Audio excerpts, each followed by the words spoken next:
Glória a Deus, irmãos. Eita, Jesus é bom, né, irmão?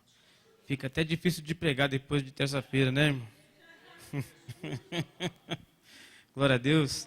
Queria que os irmãos abrissem suas Bíblias no livro de Atos dos Apóstolos, capítulo de número 2, verso 40. Esse texto que nós vamos usar para dar início à nossa Quinta de Glória, né, que tem nosso tema aí, vida contagiante. Eu acho que depois de terça-feira não ser contagiado não tem como, né, irmão?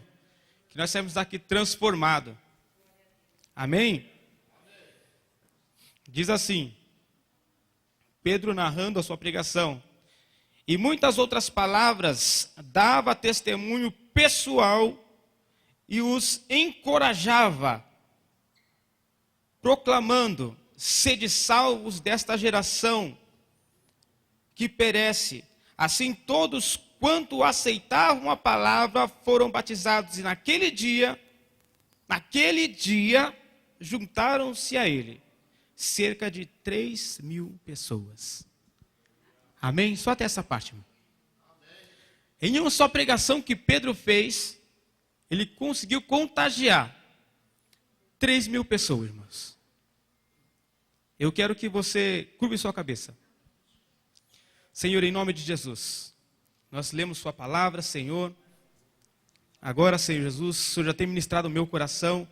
Pai, que o Senhor possa continuar, Senhor, neste lugar, Senhor Jesus, agindo, guiando, nos conduzindo, Senhor Jesus, para fazer a sua vontade, para a honra e a glória e o louvor do teu nome, Senhor. O seu nome seja exaltado para todo sempre. Amém. Glória a Deus, irmãos. Pode se assentar. É difícil de pregar, irmão, aqui com a pastora Renata me olhando, pastor Marcos. Mas Deus é bom, irmão. Deus é bom em todo o tempo, Deus é bom. Né, este tema aí, eu confesso, por exemplo, que esse tema aí é muito convidativo, viu, pastora? Porque acendeu meu coração, viu, pastora? Quando a gente fala de vida contagiante, eu quero definir para mim que vida contagiante pode ser um estilo de viver, ou um meio de como nós nos encontramos para viver o nosso dia a dia, para sobrevivermos, né? Para estarmos andando e caminhando para termos um dia bem-sucedido com a nossa família, com os nossos amigos, com todas as pessoas que amamos e que nós vamos conhecer e assim sucessivamente. Agora, contagiar. Quando nós falamos em contagiar, é transmitir, é passar, é você querer passar algo para alguém ou transferir algo a alguma pessoa, algo que foi relevante na sua vida, algo que impactou a sua vida, você quer passar aquilo para outra pessoa. E muitas das vezes a pessoa não está com muita vontade de ouvir o que você está falando. E dependendo de como você fala, dependendo da forma como você está falando, você não vai contagiar ninguém. Por exemplo, se eu fosse falar para vocês do Evangelho de Jesus, de cabeça baixa, falando que Jesus salva, Jesus liberta, Jesus cura, Jesus transforma a sua vida. Você vê alguma diferença na minha voz, irmão? O que você consegue ver na minha voz é que minha voz está cansada, que eu estou abatido, que eu estou preocupado com algumas coisas, e que estas vozes, com a voz com que eu estou proclamando o Evangelho para você, não vai te trazer contágio nenhum. Mas agora quando eu falo para você, meu irmão, eu estava dessa forma, eu estava desempregado, eu estava com a minha situação financeira completamente no zero, e uma palavra que o Senhor mandou do altar e disse para mim: filho, eu vou mudar a sua história, independente se você está trabalhando ou não. Eu dei uma palavra do altar e disse: eu estou mudando sua história hoje. Você crê nisso? Eu creio, Senhor. Já é diferente, meu irmão. É diferente porque a palavra veio de impacto, porque eu tive uma convicção do que eu estava falando, e eu estou transmitindo para você algo que eu acredito e eu tenho convicção daquilo que eu estou falando. Porque a palavra de Deus, ela nos traz convicção, amém, irmãos? Amém. A palavra de Deus nos traz certeza, a palavra de Deus nos traz a afinidade de que dizermos, quando nós estamos andando com Jesus, certamente o que Ele falou vai se cumprir, independente do nosso cotidiano, da nossa circunstância. Talvez, muitas das vezes, quando nós olhamos a circunstância que nós estamos vivendo, é difícil nós encontrarmos a palavra profética para prosseguirmos. Porque nós andamos com os nossos olhos vendo, querendo ver alguma transformação. Mas Deus não pede isso para a gente. Ele fala assim, filho, você crê que eu posso? E Ele quer cutucar você, irmão. Ele quer dizer, filho, levanta a cabeça. Levanta a sua cabeça, filha. Levanta a sua cabeça, filho. Porque eu sou o Deus que te levanto. Eu sou o Deus que ando contigo. Eu sou o Deus que caminho contigo no vale da sombra da morte. Eu sou o Deus que te protege. Eu sou o Deus que te sara. Eu sou o Deus que te escuto. Eu sou o Deus que te vê. Aleluias. Irmão, se você não conseguir se contagiar com a palavra do Senhor, meu irmão, ninguém aqui na terra vai conseguir contagiar. Pode ser um psicólogo, pode ser um professor de filosofia, com as suas normas, com as suas técnicas, mas vai chegar uma hora que a tormenta vai ser tão grande, que vai faltar palavras para a filosofia ou para a psicologia te ajudar. Amém, irmãos? Eu queria falar sobre os discípulos que contagiaram a sua geração. E se eu fosse falar de todos, não ia dar tempo. Mas eu quero contar sobre a vida de algum deles. E em destaque eu quero falar sobre Pedro, sobre João.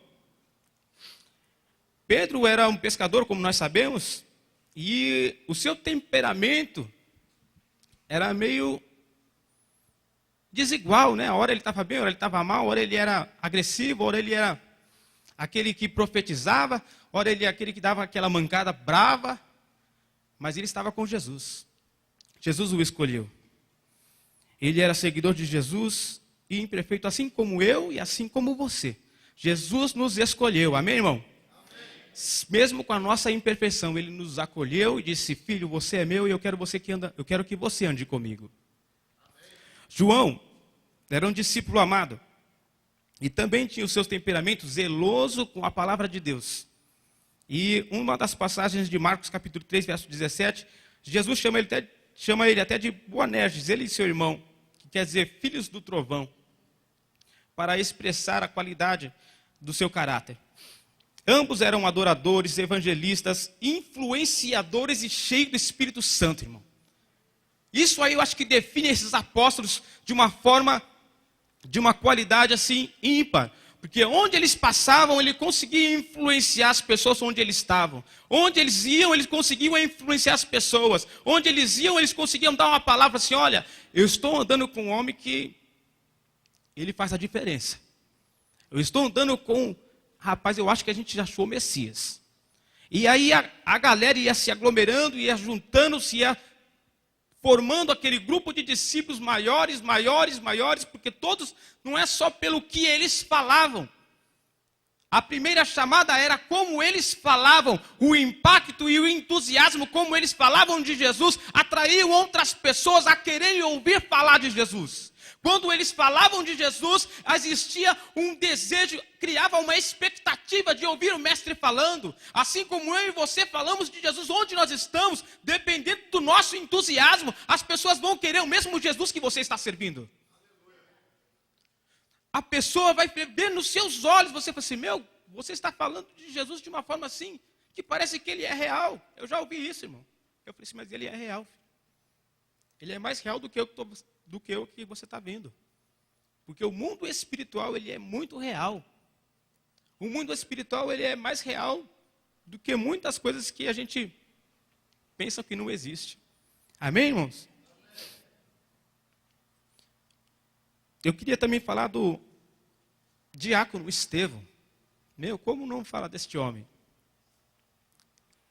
Ele não empolgou muita gente não, irmão. Mas ele empolgou um rapaz. Ele comoveu o coração de um homem chamado Saulo. Atos do capítulo 8, onde quando ele estava sendo apedrejado, as pessoas colocaram a roupa de Estevão ali do lado de Saulo. E aquele homem, zeloso da lei, cumprindo o seu mandamento, cumprindo as regras religiosas, ele vê as vestes de um homem que está prestes a ser condenado à morte, à pedrada, e ao invés de ele maldizer as pessoas que estão matando, ele fala uma palavra só. Pai, não cobre este pecado destes homens, porque eles não sabem o que estão fazendo. Quando ele falou esta palavra, e Saulo ouviu esta palavra, eu acho que ficou aquele monte de pontos de interrogação na cabeça de Saulo. Que negócio é esse? Que cara mais louco? está sendo morto, está sendo apedrejado por acusações graves da lei, e ainda está pedindo perdão para a gente que está matando ele. E aquilo começou a contagiar Paulo de uma maneira tão grande, de uma forma tão extraordinária, que quando ele pega aquela carta e vai fazer os seus ofícios, quando ele chega na estrada de Damasco, ele tem um encontro com Jesus. E toda a sua arrogância, toda a sua sabedoria cai por terra, e ele fala assim: eu me rendo, Senhor, aos teus pés, porque só o Senhor tem o poder de convencer o homem do juízo, da justiça e do pecado. Amém. Aleluia, Jesus. E eu também gostaria de falar de um outro diácono também chamado Filipe, Atos dos Apóstolos, capítulo 8 também, que diz que quando sofria um grande ataque para que o evangelho parasse de ser pregado naquela época, em todas as cidades circunvizinhas de Jerusalém, a igreja se dispersava, e todos os discípulos e todas as pessoas que estavam na igreja, cada um ia para uma cidade.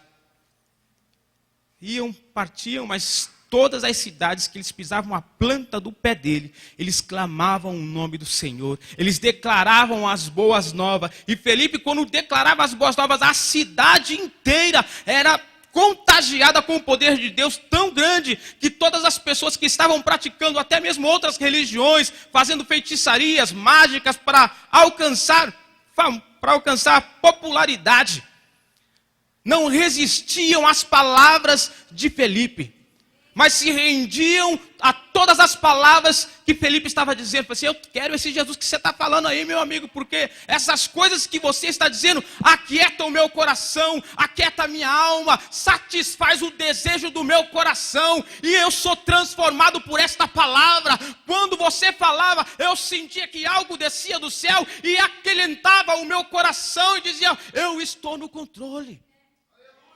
Aleluias. Que quando nós escutamos alguém falar da palavra do Senhor, meu irmão, eu não sei como você saiu daqui terça-feira, mas eu saí daqui terça-feira estragado. Eu saí daqui impactado com a glória de Deus de uma forma tão extraordinária, que eu cheguei em casa que eu não sabia nem mais o que eu falava. Até eu, meu amigo ali, o Adailton, minha esposa, Camila, e meu irmão, um monte de gente aqui, irmão, eu não sei onde você está, irmão, mas eu quero mais de Jesus, irmão. Eu fui contagiado de uma tal forma, porque eu preciso contagiar vocês.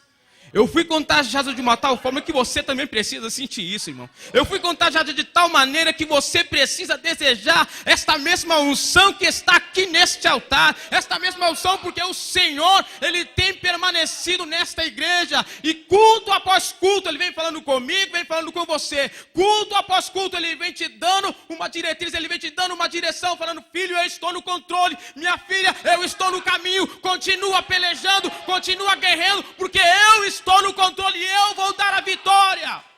Aleluias. Glórias ao teu nome, Senhor. Glórias ao teu nome. Aleluias. Tanto Estevão como Felipe eram inteiros na palavra, inteiros no serviço, inteiros em tudo que eles faziam. Tinham um testemunho. Às vezes nós não precisamos pregar, irmão. Tem um estudioso, que eu não me lembro bem o nome dele, que ele diz assim: pregue em todo o tempo, mas quando for necessário você dizer alguma palavra. Então você andando, você indo para o seu serviço, para a sua faculdade, para a sua escola, para onde você estiver, para uma reunião em casa, reunião entre os amigos, seja um pequeno grupo, onde você estiver, seja lanchando, comendo um lanche. Nós temos um amigo lá no restaurante, e sempre nós vamos comer lá. Dá licença, gente. E eu estava comendo meu lanche lá, e ele falou assim: você é crente? Eu sou, graças a Deus. Eu percebi. Falei: que bom, irmão. Não, o seu semblante é diferente. O seu semblante é um semblante tranquilo, é calmo. Que bom, irmão. Mas mal sabe ele as lutas que a gente passa, né, irmão? Mal sabe ele os ventos que a gente tem que enfrentar. Então, às vezes, quando for necessário, Deus vai colocar uma palavra no seu coração para você direcionar alguém. Quando for necessário, Deus vai te dar uma palavra, porque o seu testemunho, você trabalhando onde você estiver, ali Deus vai marcar uma pessoa, uma família, um local, até mesmo o ambiente onde você está, independente de qual seja ele hostil ou não, ao você entrar naquele lugar, a glória de Deus entra junto com você. Aleluia, Jesus. Eu quero declarar para vocês aqui que nesta noite, aí eu fui estudar um pouco sobre a história da igreja. Como nós sabemos, diz assim que a evolução da igreja, o cristianismo surgiu no mundo que já havia suas próprias religiões, suas culturas, suas estruturas políticas, dentro de um contexto de uma nova fé que abria caminho e se definia.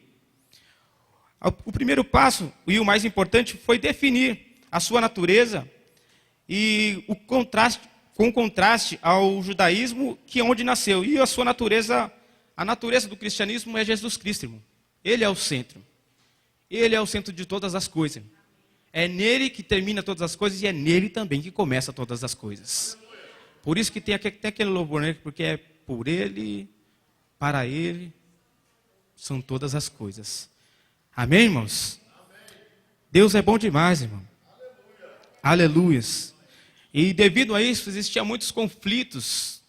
Quando você começa a ler um pouco a história da igreja, você não entende porque a igreja tinha tanto poder e matou tanta gente, tantos mártires, que perderam sua vida pela defesa da fé de um cristianismo genuíno. Que defenderam e entregaram a sua vida por uma causa. Entregaram a sua vida e a cada pessoa que a igreja ou as pessoas que perseguiam a igreja matavam, parecia que proliferavam ou criavam ou se espalhavam mais gente criam em Jesus, mais gente acreditavam no poder da salvação, mais gente era transmitido a salvação, mais gente acreditava e era contagiada pela palavra que era pregada. Tem muitos homens e mulheres que aceitaram a Jesus numa época tão difícil, que eu me lembro quando eu li algum livro, eu não vou lembrar o nome dela agora, que ela foi torturada tanto, que colocaram ela num ferro quente, para que ela negasse a Jesus. Assim, ó, eu acho que ela fazia parte de uma realeza ainda. Assim, ó, você vai ter que negar Jesus porque nós somos da parte nobre e você não pode aceitar a Jesus. E se você ficar com essa sua opinião firme, você vai ter que ser torturada. Então você pode me torturar, porque eu não vou negar Jesus. E essa é só uma das histórias. Se você pegar a história da Igreja dos Heróis da Fé, é um livro muito bom. Eu indico para vocês. É muito bom esse livro.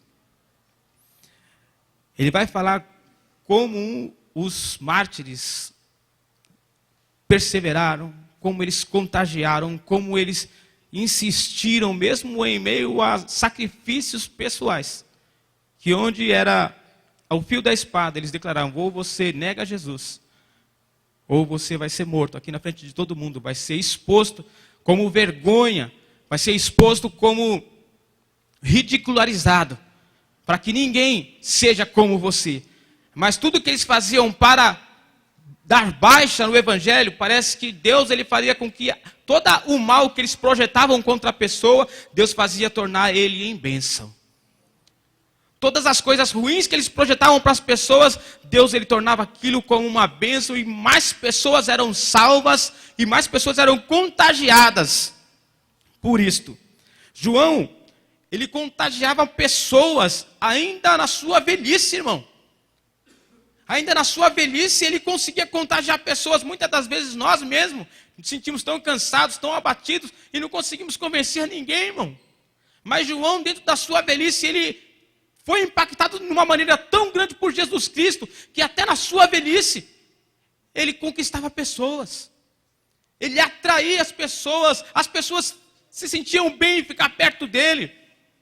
E um dos discípulos de João, chamado Policarpo, chamado Inácio de Antioquia, e entre outros, se você for ver na história da igreja, estes homens foram ótimos discípulos e discipuladores também, defensores da fé, da essência que é o evangelho. Mas hoje muitas pessoas perderam a sua essência, e ainda querem contagiar, mas de uma forma não muito boa. Nós vimos os pastores falando aqui a respeito de frutos na terça-feira e no domingo também, como está sendo nossas ministrações. O fruto, se você produz ele um fruto ruim, não adianta você esperar um fruto bom. Vai nascer um fruto ruim. Mas se você está colhendo uma semente boa, pode demorar um pouco, irmão, mas a semente vai brotar, irmão. A semente vai brotar, irmão. A semente vai brotar. E dentro de tudo isso que eu estou comentando com vocês, tem outros nomes aqui, irmão, porque tem Irineu, tem Tertuliano, tem Orégenes, tem outros vários, irmãos. Posso citar aqui vários nomes para você. Que em todas as épocas que esses homens viveram, não viveram tudo na mesma época, mas um em uma época contagiou a sua geração. Outro em outra época contagiou a sua geração. Outro em outra época contagiou a sua geração. Hoje sou eu e é você que temos que contagiar essa geração, irmão. Hoje somos nós que temos que contagiar a nossa geração. Nós temos que contagiar a nossa geração, porque eles estão esperando que alguém fale a verdade para eles. Eles estão esperando que alguém cheio do Espírito Santo, cheio de um bom testemunho, cheio de convicção da palavra de Deus, que ela é real, verdadeira e digna de toda aceitação. Porque ela ainda transforma, ela ainda liberta, ela ainda salva, irmão. Aleluia, Jesus. Glória a Deus. Pulando já muitas gerações já em 1700, irmão. 1700. Em uma família chamada Wesley, nasce um jovem chamado John Wesley. Eu acho que você já deve ter ouvido falar nele, irmão. Se você não ouviu, procure quem foi John Wesley. Você vai se contagiar, irmão, na vida deste homem. Um homem dedicado, um homem estudioso, um homem aplicado. Mas até ele encontrar os irmãos morávios. Quando ele encontra os irmãos morávios, ali o Espírito Santo estragou ele. Ele sabia de tudo.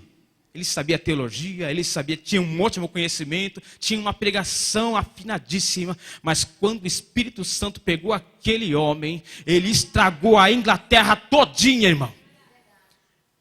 E expulsaram ele da igreja. Falaram, não, aqui você não vai pregar mais não, João. Essa coisa que você está pregando aí não é muito certa não. Você não tem problema não, meu palco é as praças. Meu palco são as cidades. Porque lá eu vou pregar o evangelho. E onde ele pregava o evangelho, multidões iam atrás dele, irmão. Multidões pregavam, iam atrás dele para ouvir a voz de John Wesley. E eu tenho uma frase dele que diz assim: Senhor, dei-me 100 homens que nada temam, senão o pecado, e que não desejem mais nada a não ser o Senhor, que eu abalarei este mundo. Esta mensagem te inspira, não? Irmão, quando eu falo deste homem, me inspira, irmão. Eu estava até falando com meu irmão, lá no salão, nós estamos, acho que 5 ou 6 que somos evangélicos. E quando nós começamos a falar destes homens, eu falei assim, irmão, quando você fala de John Wesley, quando você fala de homens que marcaram a sua geração, eu não tenho como ficar sentado falando desses homens, porque isso me empolga de uma forma tão grande, porque estes homens marcaram a sua geração, porque eram aplicados em oração, eram aplicados no seu serviço, mas eram dependentes do Espírito Santo, irmão. Eram dependentes do Espírito Santo, e hoje nós precisamos depender do Espírito Santo, precisamos depender da sua direção, que quando Ele fala, quando Ele diz para nós fazermos alguma coisa, não tenha medo, não tenha dúvida alguma, de que se Ele falou, Ele vai fazer. Aleluia, Jesus. E o seu progresso, a sua pregação, a sua história foi tão marcante, que Ele marcou um homem também chamado George Winterfield. Irmãos, se você pegar esses nomes para pesquisar, são homens fantásticos. Homem de uma história impecável, que tem sim as suas dúvidas, são imperfeitos, assim como Pedro, como eu e você, mas decidiram no seu coração servir a Deus de uma forma verdadeira. Decidiram servir a Deus de uma forma diferente. Ou seja, eu quero fazer a diferença aonde eu estiver. Eu quero fazer a diferença nesta minha geração. Eu quero fazer a diferença onde eu plantar a planta dos meus pés, ali eu vou fazer uma diferença. Aleluias. Glória a Deus. Uma das frases de George Winterfield, ele diz assim, ó: estou diariamente esperando a vinda do Filho de Deus. E nós, irmãos? Oh, Jesus, me ajuda, Senhor. Me ajuda. Já pulando um século mais para frente. Irmão, eu estou fazendo um resumão assim, porque a história é grande, irmão. A história é muito grande, tem muita gente, eu estou pulando um monte de gente. Um homem chamado Charles Spurgeon, irmão. Meu Deus, irmão. 1834, 1892, século XIX. Um século, 2 séculos atrás, né, na verdade. Ele era conhecido como os príncipe dos pregadores. Príncipe dos pregadores. Mas ele mesmo gostava de ser chamado de príncipe de joelho, irmão. Olha só a humildade do meu amigo. Glória a Deus. E as pessoas perguntavam para ele, qual que é o sucesso da sua pregação? Qual é o sucesso de tanta unção que você tem assim? Olha só o que ele diz, irmão. Quando alguém perguntava a Spurgeon e explicava o poder das suas pregações, ele dizia assim, apontava para uma loja e falava o salão no subsolo, no Metropole Tabernáculo, na sala lá no fundo, há 300 pessoas que sabem orar. E todas as vezes que eu prego, eles se reúnem ali e sustentam as minhas mãos orando e suplicando ininterruptamente na sala sobre os seus pés. E este é o segredo do poder e da unção da minha pregação. Aleluia, Jesus. Ninguém vence sozinho, irmão. Eu preciso de você. Nós precisamos de você. A igreja, ela só crescia porque existia uma unidade. Atos do capítulo 2 diz assim, eles comiam, oravam e dividiam o pão. E Deus acrescentava à igreja os que haveriam de se salvar. É algo contagiante, irmão. Quando há uma unidade, não tem força do inferno que possa com a igreja, irmão.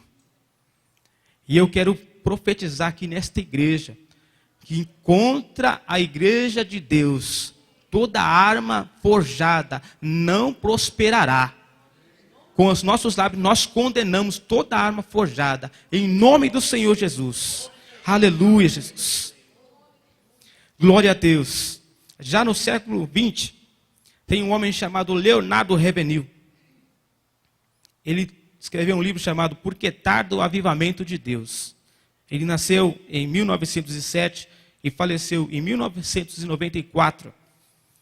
Ele diz assim, uma frase dele. Será que um marinheiro ficaria parado ao ouvir o clamor de um naufrágio? Será que um médico permaneceria sentado comodamente, deixando os seus pacientes morrerem? Será que um bombeiro, ao saber que alguém está perecendo no fogo, ficaria parado e não iria prestar-lhe socorro? E você? Conseguiria ficar à vontade em Sião, vendo o mundo ao seu redor ser condenado? E ele cita Martinho Lutero. Martinho Lutero, ele diz assim, perante os meus acusadores, se eu tivesse 1000 cabeças, preferiria que fossem todas cortadas, mas eu não me retratarei. Porque a Inquisição queria que ele negasse tudo que ele estava escrevendo. Ele disse, eu não vou negar. Chega de enganar o povo. Chega de contar mentiras. Chega de contar o que não é verdade. Vamos compartilhar o que é real. Que nós não venhamos perder a essência que Jesus colocou em nós. Amém, irmãos? Amém. Glória a Deus. Deus é bom, irmão. Amém. Deus, Ele tem trago em nossas vidas algo muito pessoal, íntimo, para que eu e você possamos desenvolver algo, um relacionamento com Ele, que seja completamente extraordinário, irmão. Se você ainda não viveu uma experiência extraordinária, mudará como você vai olhar para a Bíblia, mudará como você vai vir para o culto, mudará as suas adorações, mudará as suas orações, mudará tudo. Porque tudo vai fazer sentido. Tudo vai fazer sentido para você. Até mesmo as suas lutas, até mesmo os seus desertos, tudo vai fazer sentido. Hoje eu estava lá no serviço com o meu irmão, e meu irmão falando comigo, tá difícil. Não está vindo cliente, tal. E eu só quietinho, só esperando ele falar. Mas o Senhor é bom. E glória a Deus, Senhor. Deus sabe o que faz. E esse é um homem que Deus tem colocado para eu andar junto com ele, para que nós venhamos nos ensinar mutuamente. Juntamente com o nosso amiguinho ali que está começando a andar conosco. Nosso irmão Adailton. Não sei se vocês lembram, mas é um irmãozinho que veio do trabalho que nós fazemos com os moradores de rua. Eu queria que você desse uma salva de palmas para o irmão ali, porque ele... Você é uma bênção, irmão. Você é um espelho, irmão. Você é um espelho e você é motivador, irmão. Olhar para você me motiva. Aleluia, Jesus. No século 21, no século 20, tem um homem chamado A.W. Tozer. 1897, e ele faleceu em 1963. Ele era parceiro ali de Leonardo Ravenhill. Ele diz assim em uma das suas frases: penso que minha filosofia seja esta: tudo está errado até que Deus endireite. E eu quero ler um texto que ele diz assim, que é dele mesmo. Um cristão verdadeiro é uma pessoa estranha em todos os sentidos. Ele sente um amor supremo por alguém que nunca viu. Conversa familiarmente todos os dias com alguém que nunca pode ver. Espera em ir para o céu pelos méritos de outros. Esvazia-se para que possa estar cheio. Admite estar errado para que possa ser declarado certo. Desce para que possa ir para o alto. Desce para que possa ir para o alto. É mais forte quando está mais fraco. É mais rico quando é mais pobre. Mais feliz quando sente o pior. Ele morre para que possa viver. Renuncia para que possa ter. Doa para que possa manter.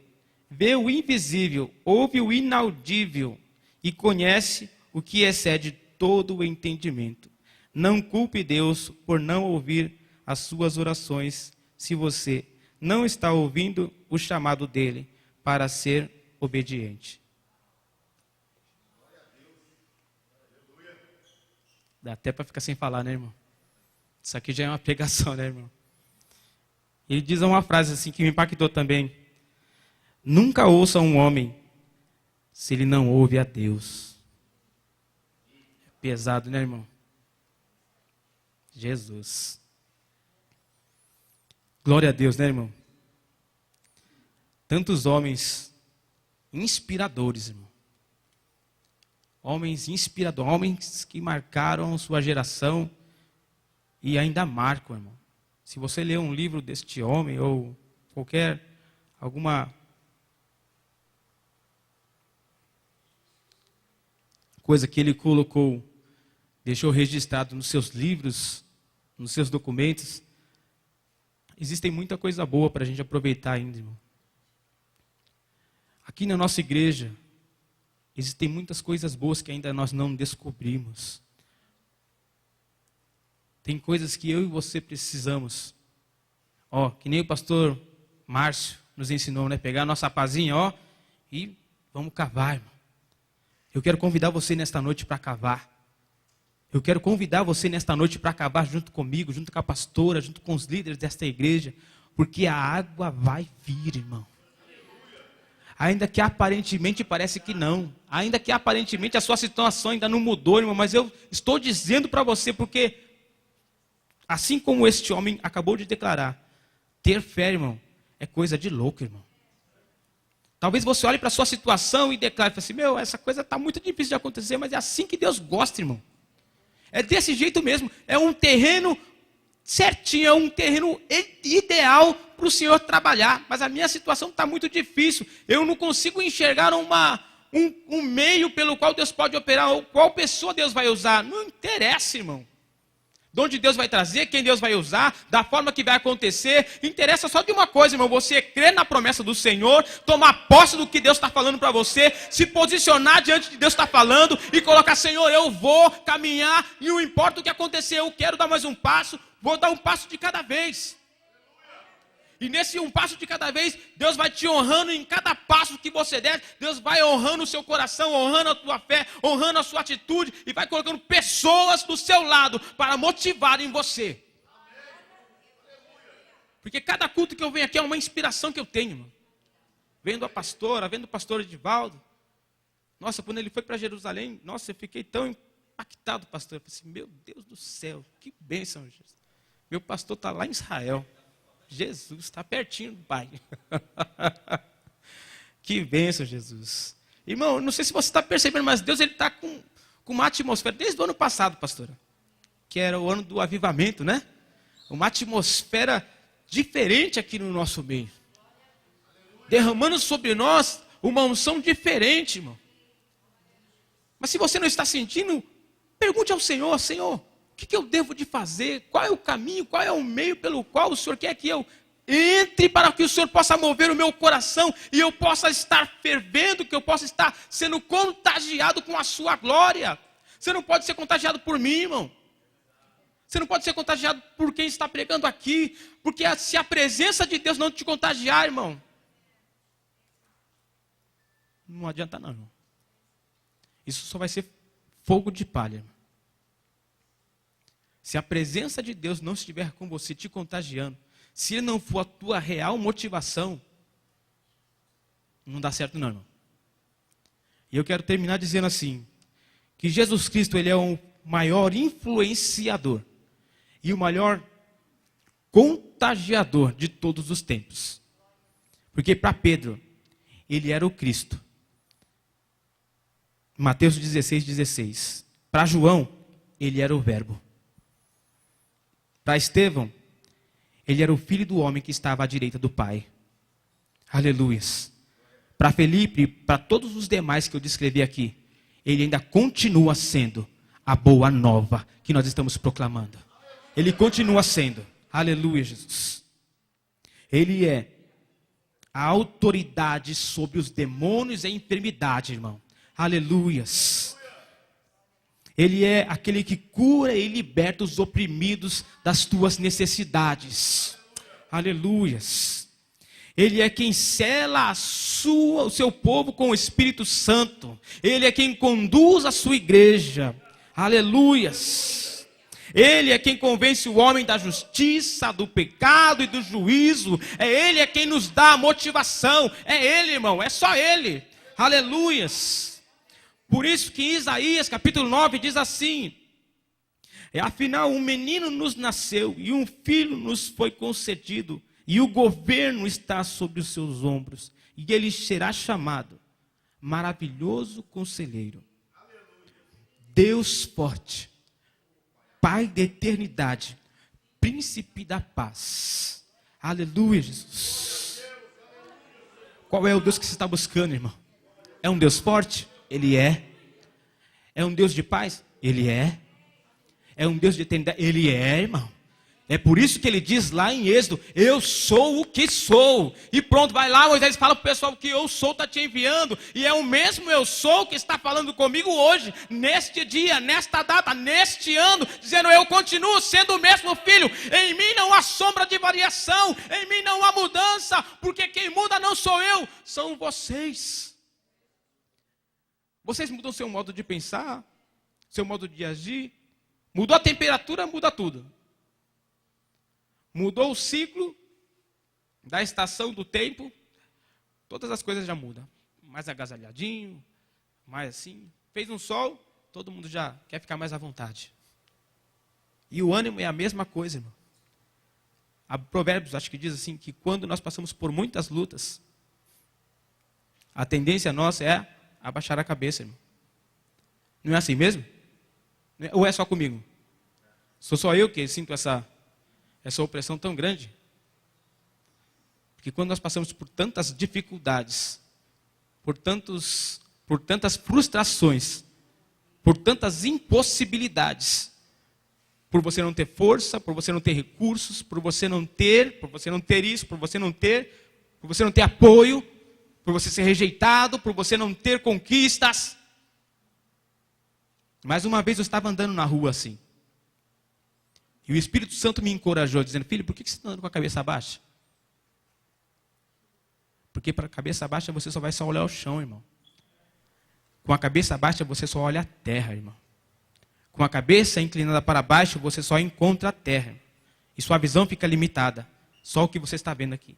Mas quando você olha para o céu, a sua visão, ela abre um campo e você começa a olhar o horizonte e dizer assim: meu, tem muita coisa que eu não conquistei ainda, que eu ainda posso conquistar. Tem muita coisa ainda que eu posso correr atrás. Talvez a minha força não seja a mesma, mas que o Espírito Santo pode renovar as minhas forças, assim como a da águia, porque ele fala assim: porque o que esperam no Senhor renovarão as suas forças e voarão. Não é isso, irmão? Não é isso que diz a palavra? Os que esperam no Senhor renovarão as suas forças. Eu não sei como é que está a sua força, irmão. Talvez a sua força esteja um pouco baqueada, um pouco assim capengando, um pouco assim. Mas eu quero advertir você nesta noite. Ou melhor, quero dizer, encorajá-lo. Encorajá-lo a olhar para a cruz de Cristo, pelo que Ele sofreu, pelo que Ele pagou por mim e por você, porque Ele não está mais lá, Ele ressuscitou, e quando Ele ressuscitou, Ele disse: está consumado, está feito, eu já cumpri o que eu tinha que fazer, então agora todo o poder me foi dado nos céus e na terra, e eu vou cumprir o que eu tenho que fazer. Aleluias! Aplauda o nome do Senhor, irmão. Glória a Deus.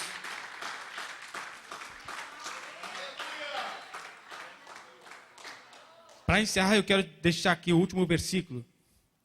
Isaías capítulo 7, verso 14. Diz assim: pois sabeis que o Eterno, o Senhor, Ele mesmo vos dará um sinal. Eis que a virgem ficará grávida e dará luz a um filho, e o seu nome será chamado Emanuel. Acho que todos sabem o que significa Emanuel, né, irmão? Você pode dizer para mim o que significa? Mas falar com um pouco mais de vida, irmão. É Deus conosco. Deus que anda comigo. Deus que anda com você. Que Deus que está onde eu estou. Deus que vai para onde eu vou. Deus que está onde o ambiente que eu estou, Ele está. Ele vai, eu vou. Ele para, eu tenho que parar. Se Ele pede para mim falar, eu falo. Se Ele pede para mim calar, eu devo calar.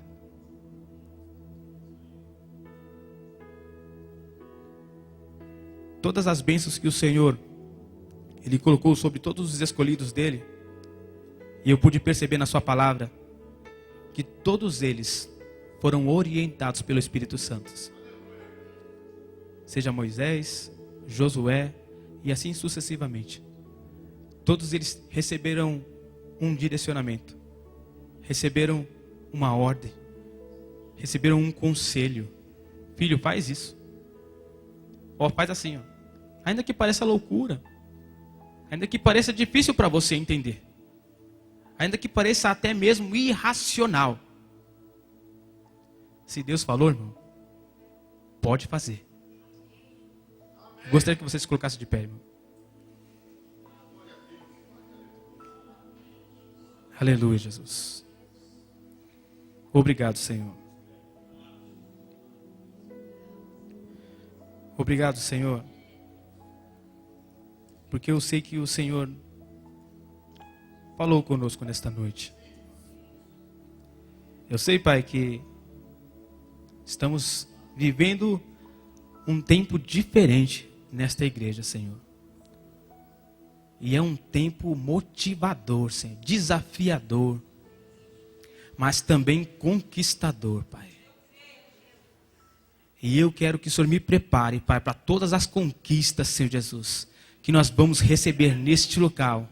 Porque eu quero ser uma testemunha, Senhor Jesus, para declarar, Senhor Jesus, um tempo novo neste lugar. Um tempo novo na minha vida, um tempo novo para a MVPM aqui de São Paulo, de Taubaté, de Belo Horizonte. E aonde nós estivermos proclamando a Tua palavra, que haja uma transformação real. Que haja uma transformação, Senhor, impactante, pessoal e transformadora, Senhor, sobre a vida daqueles que estão ouvindo esta mensagem, Senhor. Que sejam eles, meu Senhor, tocados através do Seu Espírito Santo, para ser também, Senhor, um seguidor da Tua palavra.